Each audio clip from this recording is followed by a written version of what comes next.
The DOOGEE phone brand is becoming quite prolific on Chinese wholesale websites.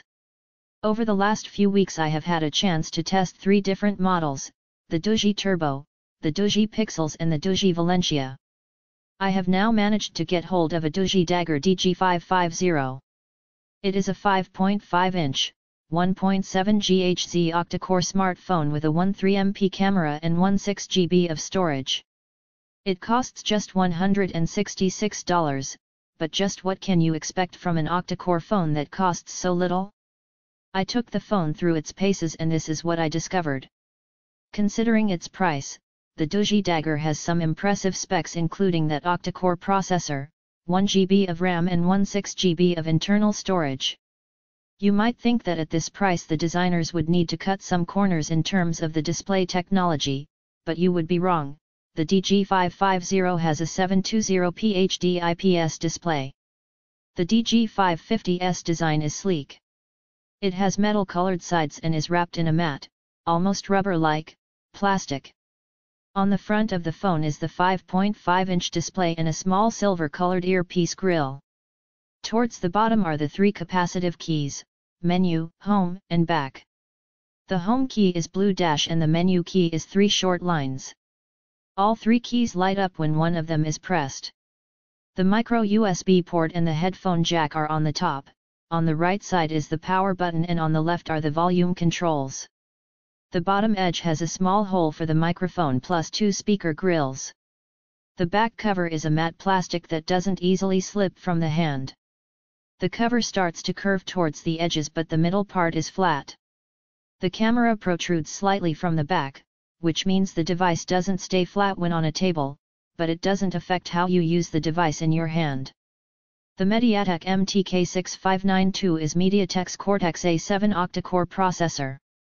It is clocked at 1.7 GHz and includes the ARM Mali 450MP GPU. The DOOGEE Dagger scores 27,419 on AnTuTu, just slightly slower than a Samsung Galaxy S4 and faster than the HTC One, M7. Not bad for $166.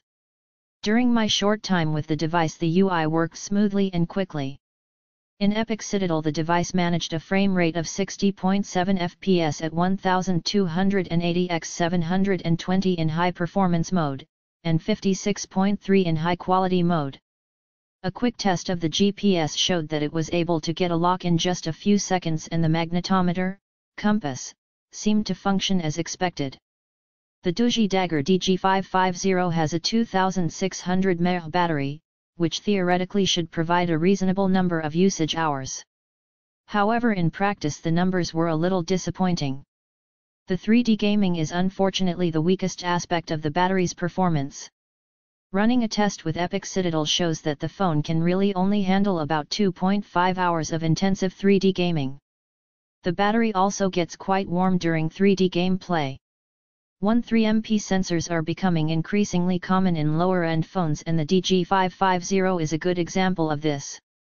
The camera in the handset is excellent when you consider the price point. The pictures are vibrant, bright, and have a good color balance. The built-in camera app includes features like face detection, HDR, continuous shooting, and a panorama mode.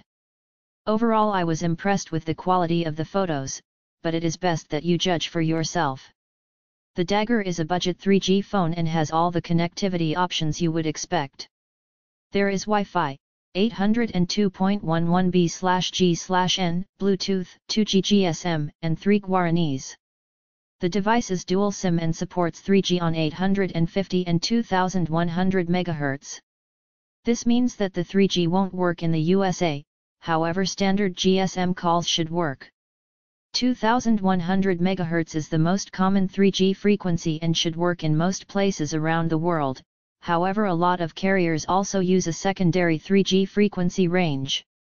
In Asia and South America this is often 850 MHz, but in Europe it tends to be 900 MHz.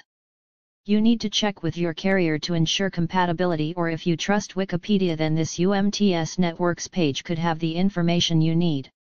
The phone runs Android 4.2, actually Android 4.2.9. That version of Android doesn't officially or unofficially exist, so my only guess is that this is a custom build for this device, and to differentiate it from other builds the software engineers at DOOGEE bumped the minor version number up to 9. In terms of functionality, the phone is certainly Android 4.2 and I didn't find any compatibility issues during testing. There is no shortage of budget devices, especially those from Chinese OEMs.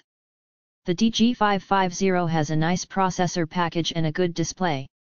There is a reasonable amount of internal storage, and the 1 GB of RAM is more than sufficient for all but the most advanced users. However, the battery on the DG550 is certainly a weak point.